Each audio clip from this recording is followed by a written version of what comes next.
Lady Esther presents the Screen Guild Players.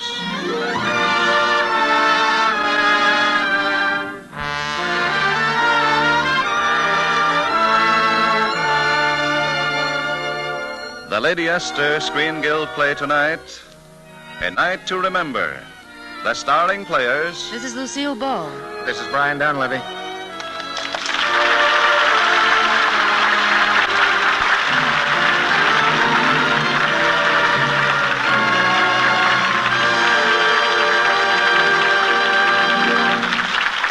Tonight, Lady Esther presents the Screen Guild Players in Columbia Pictures' comedy of murder and blackmail in Greenwich Village, A Night to Remember. It stars Brian Donlevy as Jeffrey Troy and Lucille Ball as his wife, Nancy. The Lady Esther Screen Guild Players in A Night to Remember.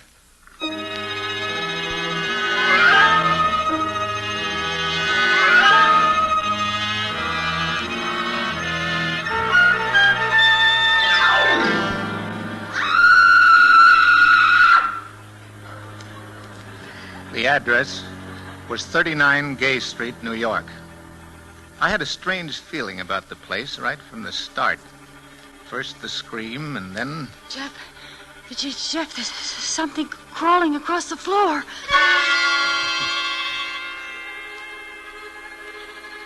39 Gay Street, New York. You know, an artist might call that Greenwich Village. A social worker might call it the slums.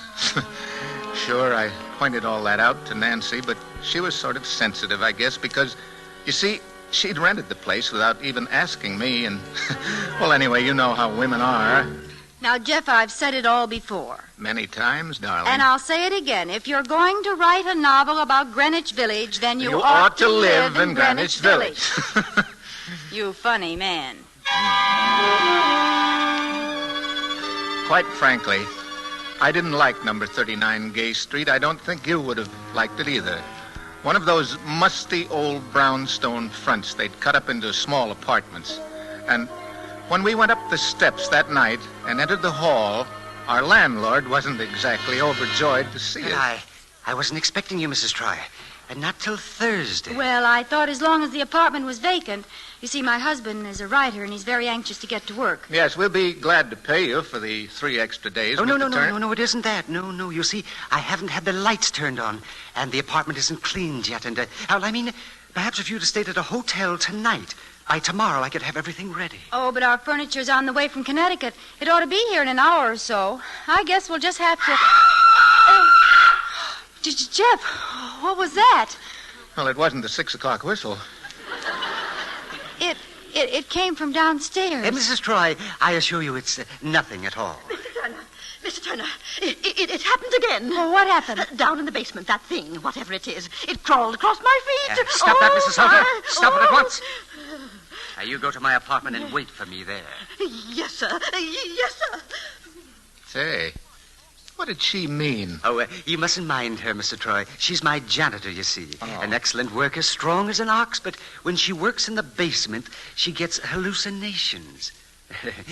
That's absurd, isn't it? Yeah, silly. Well, if you'll lend us some candles, Mr. Turner, we'll have a look at our little nest. Come along, Nancy. Let's you and me go up, huh? Jeff, It isn't up, it's down. Well, then let's go down and see our little... Down? I forgot to tell you, it's the basement apartment. It didn't look so bad by candlelight. The living room was pretty fair size. One door opening on the street and another opening on the hall. And the bedroom had a door that opened right on a garden. That's what had Nancy so excited. Oh, just imagine, darling, a garden right outside your bedroom in the heart of New York. Why, we can even have a victory garden. Mm-hmm. Good soil, too. Lots of iron in it. How do you know? Well, isn't that a horseshoe lying there? Jeff, you found the lucky piece. Pick it up. Where'll I wear it? You just hold it tight and make a wish. Oh. Okay, I've made it. What'd you wish? Well, while we're waiting for our furniture, I wish we could find a restaurant where they still have some steaks.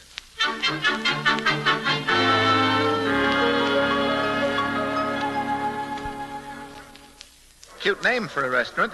Polly's Stable. Must be a good place to put on the feed bag. You funny man. Good evening, folks. How's everything? Well, the martinis are swell, but I need some toast. Toast? What kind? White or rye? Oh, it doesn't matter. I just want to stick it under the leg of this table. Look, Jeff, while you order dinner, I'll go and phone the cleaners about our drapes. Well, I'm pretty hungry, Nancy. Will you be back soon? Uh-huh, and 2 shakes of a dry martini.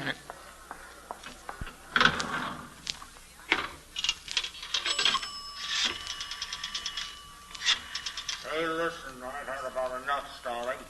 You meet me tonight, or it's going to be curtains. Gosh, that's in the next booth. Yeah, let's meet the same place as before. 39 Gay Street, the basement apartment. You heard me. That's all. 39 Gay Street. The basement apartment. Oh, gee. Jeff, while I was in that telephone booth, Oh, excuse me, I didn't realize the waitress was still here. She isn't the waitress. She owns the joint. Darling, meet Polly. Polly, meet Darling. Hello, darling. How do you do? Now, Nancy, you were saying... Jeff, you see that man at the bar with the hair growing down his forehead and the scar on his chin? Uh-huh. Well, I heard him threatening someone in the next booth, telling him to meet him in our apartment. Well, they couldn't meet in the telephone booth, so I guess if they want... Our apartment? I distinctly heard him say 39 Gay Street, the basement apartment. 39 Gay Street? Yes, do you know the place? Oh, sure. I live there myself on the second floor. Oh, you do? Well, then maybe you know who that... Excuse me, we're awful busy tonight. See you later, folks. Enjoy your dinner. Jeff, she acted so strangely. What's it all about? Oh, I think I better find out. I'm going over and have a talk with that guy. No, Jeff, don't. Well, now you just wait there, Nancy. Hiya, pal. I'm not your pal, and keep your hands to yourself. Hey, just a minute. Who do you think you're shoving? Don't like it, huh? No. Well, maybe you'll like this better. Jeff, darling, open your eyes. Speak to me. Is that guy still here? No, he's gone. He ran out. Okay, honey. What'll we talk about? My hero. Now you'll need 2 steaks, one for your stomach and one for your eye.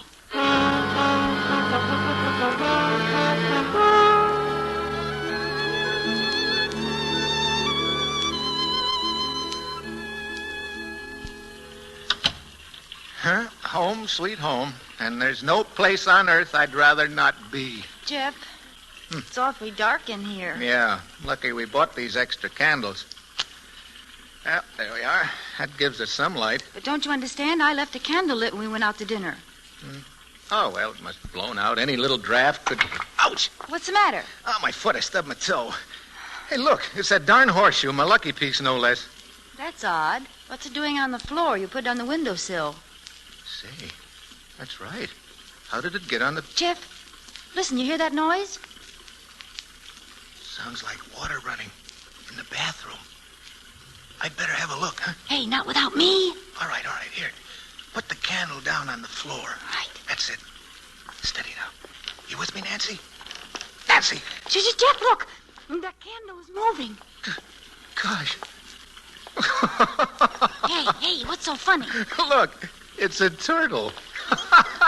It must have come in from the garden. You put the candle right down on its back. Hey, I'll bet that's what's been scaring Mrs. Salter, too. Come on, now let's have a look at that bathroom.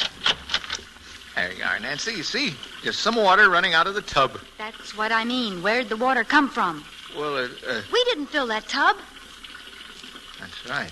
We didn't. Oh, I know. That guy from the restaurant came in here to take a bath, but he was very modest, so he blew out the candle. And he pitched horseshoes to dry himself off. You funny man. Oh, well, there's no use getting all upset, Nancy. Ooh, what's that? Maybe he's back again. Jeff, don't go. Don't worry, I'm not. Anybody home? Got a load of furniture here. Oh, it's just the furniture. Yeah. Imagine being scared by an overstuffed chair.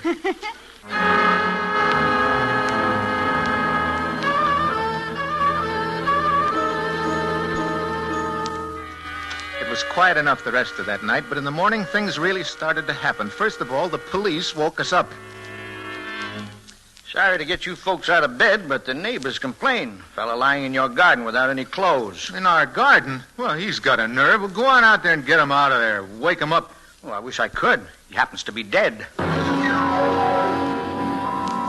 And then later, when they had us look at the corpse, Nancy had to go and blurt. Why, Jeff, it's the man you had a fight with in the restaurant last night.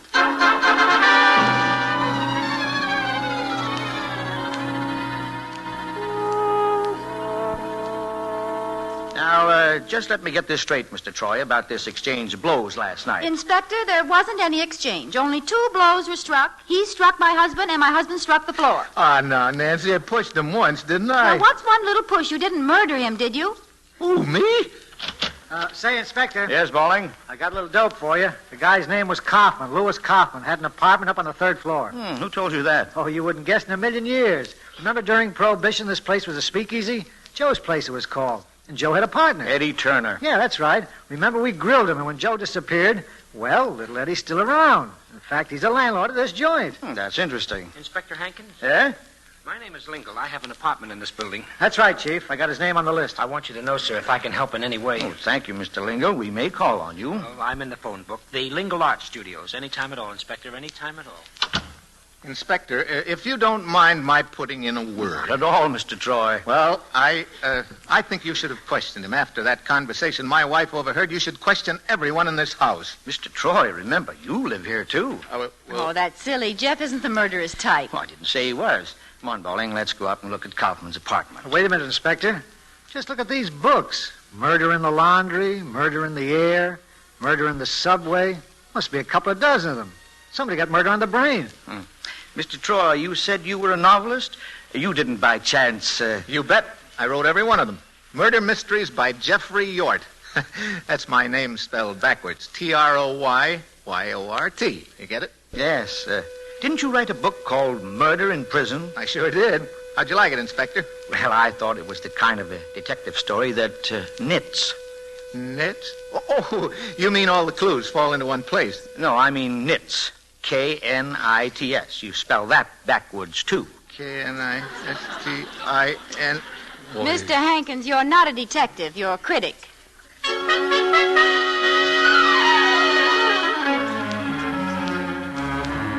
Well, I guess that made me pretty mad. Made me want to show the inspector up, so while Nancy was throwing some breakfast together, I sort of wandered through the halls looking for clues. That was how I ran into Polly. You know, the girl we met the night before. Well, one thing led to another, and then she asked me in to have some coffee, and that's when it happened. I noticed a letter lying on the coffee table, and quite casually I read the address. To Mr. Andrew Brule, 507 West 12th. Only Polly seemed to get upset, and she made a grab for the letter, but I got it first, and just to tease her, you know, just for a gag, there we are, sort of wrestling for it, and I guess she has her arms around me when all of a sudden Nancy shows up. Oh, excuse me. I didn't mean to interrupt. Oh, that's all right, sweet. We were just kidding around. Yes, over this letter. Well, when you get through playing post office, Mr. Troy, your breakfast is ready. Say, I think she's mad. I better go and explain. Nancy! Oh, Nancy, wait a minute. You stay away from me, you bluebeard. Oh, Nancy, you're not jealous, darling. That's silly. You're never jealous, I suppose. Of course I'm not. How about when the butcher saved me that roast? You weren't jealous. Oh, no, just mad enough to kill, that's all. Darling, shh. I will not. Shh. You were mad enough to kill. Say, Mr. Troy, I want to speak to you. Oh, now look what you've done. Let's get down to your apartment, folks. A few more questions I'd like to ask.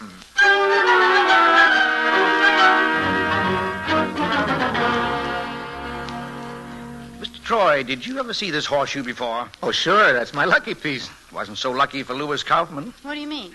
I mean, there's dried blood on it. And these strands of hair are from the dead man's head. Wait a minute. Are you saying that this horseshoe was the murder weapon? Now you're getting hot, and I do mean hot. Oh, say, Chief, we checked the fingerprints on that horseshoe. They're his, all right. Whose? Yours. Oh.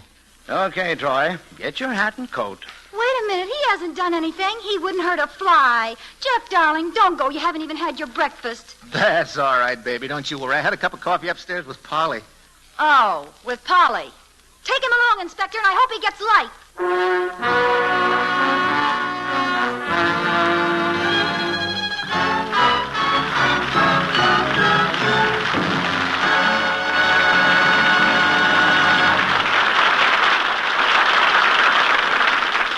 Esther has presented Act One of A Night to Remember, starring Lucille Ball and Brian Donlevy. In just a moment, we will hear the Lady Esther Screen Guild players in Act Two. But first, a word from our hostess, Lady Esther. Every time I see the rush for new spring bonnets, I think how much wiser those women would be to get themselves a new spring face. I can almost hear you say that's not so easy. But it is. Do you realize that the face powder you use can either make your skin look old, dry, and lifeless, or it can do just the reverse? It can make your skin look so radiantly fresh and alive that people instinctively turn to look at you. Lady Esther face powder is made altogether differently from other powders. It is deliberately planned to make your skin look more youthful, smoother, more appealing, and one thing more, to keep you more attractive for hours and hours.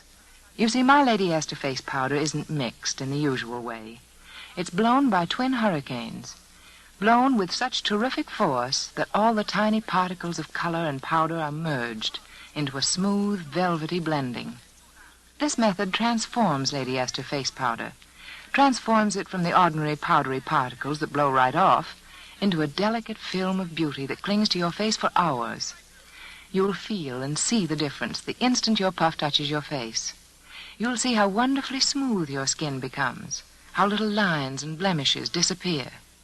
Try Lady Esther face powder and look more youthful, more glamorous, not just for minutes, but for hours and hours.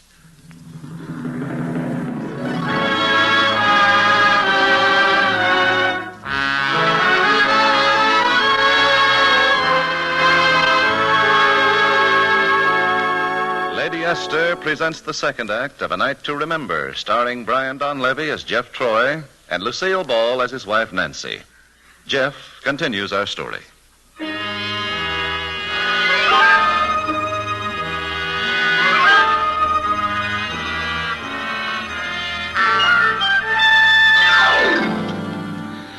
Well, they kept me down at headquarters all that day. But then some new development turns up, so that evening they let me go. Nothing else happened till late that night. I guess I must have been sleeping pretty soundly when...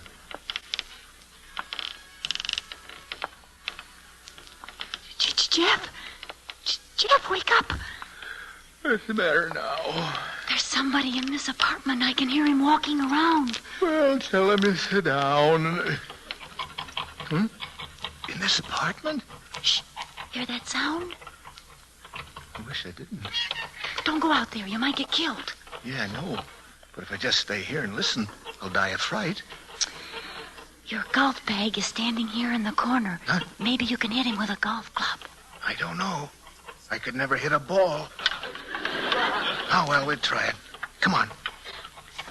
There he is, Jeff. Huh? I can see him outlined against the window. Oh, yeah. Okay. Don't move now. I've got you. Oh, Jeff. Sure, you got him, only he didn't know about it. Now he's gone. This is no time to argue, Nancy. Turn on the light. Okay. Hey, Nancy, look. He dropped his knife. And knocked over the screen. If men weren't so clumsy, they'd... Say, honey, this isn't our screen. I know. Mr. Turner lent it to me to cover the window till our drapes got back. Well, there must be something about this screen that...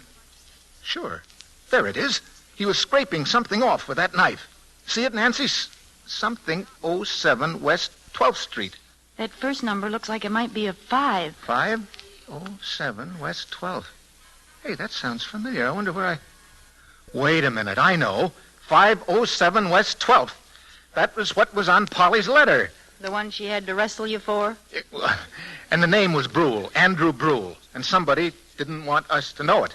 Well, it wasn't Polly. It was a man. Yeah, and it wasn't Turner. He's not that big. Listen, who's that? Why don't you ask? Yes? Who's there? It's me, Mr. Lingle. I heard a noise. I thought there might be some trouble. Can I be of any help? Well, if you find a stray heart in your throat, it's mine. It's all right, Mr. Lingle. Everything's under control, thank you. Oh, that's fine. Good night. Such a nice man, always wanting to help. Well, that doesn't answer the question of Mr. Brule. Say, Nancy, call me a cab, will you? I'm going in and put some clothes on. Jeff, it's after 1 o'clock. Well, if Mr. Brule is a respectable guy, he'll be home and asleep. And I'm going to wake him up. Oh, that's swell, except for one slight mistake. Mistake? Yes. We're going to wake him up.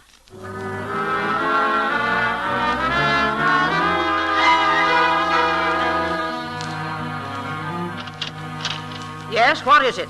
Oh, good evening, madam.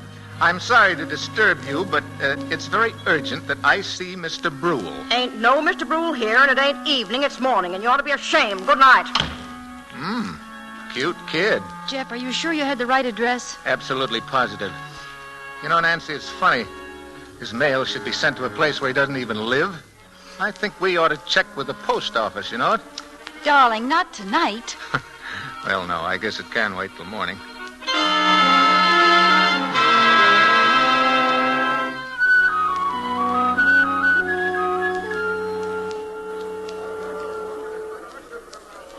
Here's the clerk now. Go ahead, Jeff. Ask him. Yeah.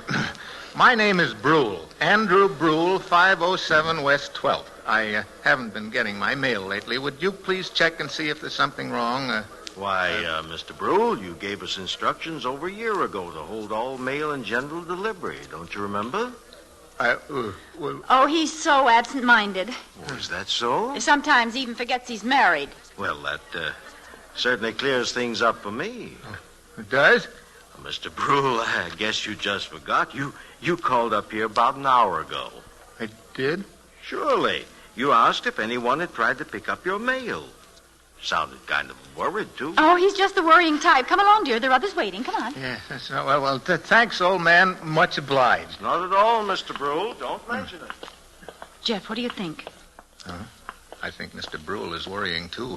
It's pretty clear now, Nancy. He's mixed up in this murder some way, and he knows that we've gotten a line on him. Well, the next thing, I guess he'll come after us. Jeff, what do we do? What can we do? Just sit tight and wait. And when he comes, we'll grab him. Ow!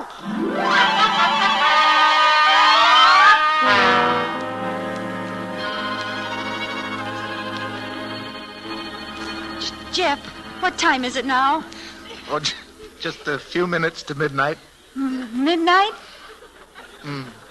Say, what are you so scared about?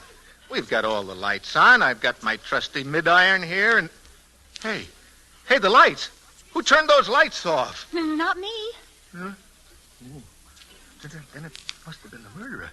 The fuse box is out there in the hall. Jeff, there's something coming through the door. Steady now. Steady, Nancy. Yeah. All right, you, whoever you are, you better give up. I got you covered. Oh, Jeff! I've got him. Jeff! Nancy, I got him. Give me a hand, will you? Jeff! Sock him with something, Nancy. Yeah. A chair, anything. I'm coming, Jeff. Hit him, Nancy. I'll help you, darling. There, take that, you nasty man. I'll teach you to hurt Jeff. I'll teach you to... Hey. What hit me? Oh, Jeff, it's you. Oh, darling, I'm sorry. It's so dark in here. Well, maybe it is, but I can see stars. Hey, the murderer. Where'd he go? I don't know. That was a door, Jeff. He must have gone out. Hey, listen. Police whistles. How did the cops get here? How do you think? I called them this afternoon. Oh, look, the lights are on again. They must have fixed the fuse. Say, did you call the cops or the electricians? Nice work, Mr. Troy. We nabbed him all right. Yeah? Who was it, Inspector? Mr. Andrew Brule, alias Mr. Lingle. Mr. Lingle? Who lives upstairs, the one who wanted to help? Oh, that was a front. Like his art studios were just a front for his blackmailing. Blackmailing? Sure. He was collecting from every person in this house, and they didn't know that Brule and Lingle were one and the same.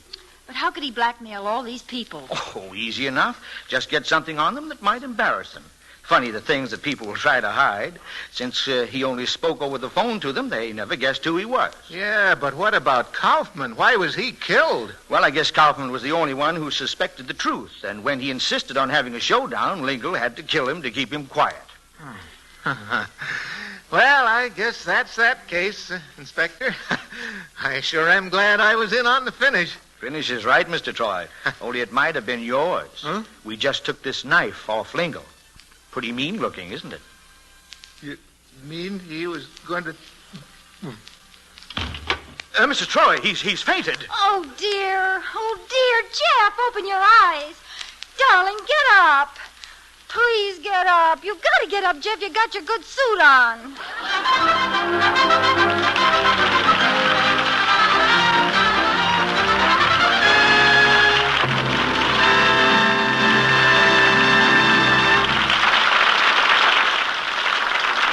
Thank you, Lucille Ball and Brian Donlevy, for a most entertaining half hour. Well, we ought to thank you, Mr. Bradley, because it's really been fun. And besides, all of us appreciate an invitation to play here because we know what wonderful work is being done by the Motion Picture Relief Fund and its country house and clinic, a work made possible by these radio broadcasts. Brian Donlevy will be back in a moment, but first a word from one of America's foremost beauty authorities, Lady Esther. Thank you, Miss Ball. Ladies, if you've ever watched an artist paint a portrait, you know he can make his subject look younger or older just by the way he tones her skin. Think about that, because you do exactly the same thing with your face powder. You make your face look younger or older. Any artist studying my 9 different shades of Lady Esther face powder recognizes them at once as young skin tones. I proved what a difference they make in an experiment the other day. At a dinner party, a woman I'd never seen before was seated opposite me. She looked rather middle-aged, rather plain, and didn't attract much attention. After dinner, I struck up a conversation with her. Knowing my interest in beauty, she confided that she hated her drab, plain look. But it's my age, she said. What can I do? Well, we went into a dressing room, and I removed her hard, cakey makeup that made her face look so dry. Instead, I applied my own shade of Lady Esther face powder, which fortunately was her shade, too. She looked and looked. She was simply enchanted. Her face did seem altogether different, so radiant, so smooth, with almost a little girl freshness. It's all due, I explained, to the different way Lady Esther face powder is made. It's blown by twin hurricanes to give it those young, translucent shades, that velvety texture, and to keep it clinging to your skin for hours. Perhaps you'd like to try an experiment on your face. So why not get a box of Lady Esther face powder tonight?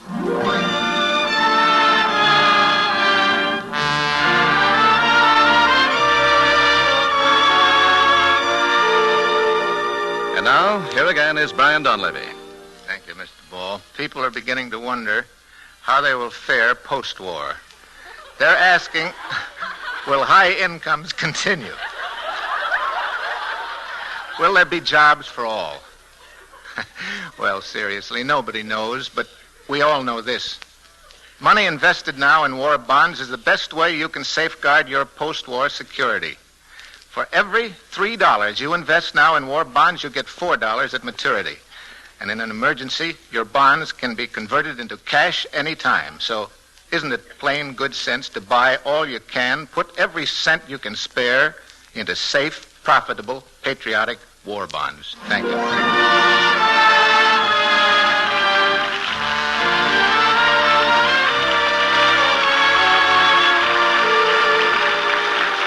Next week, the Lady Esther Screen Guild players will present Dark Angel.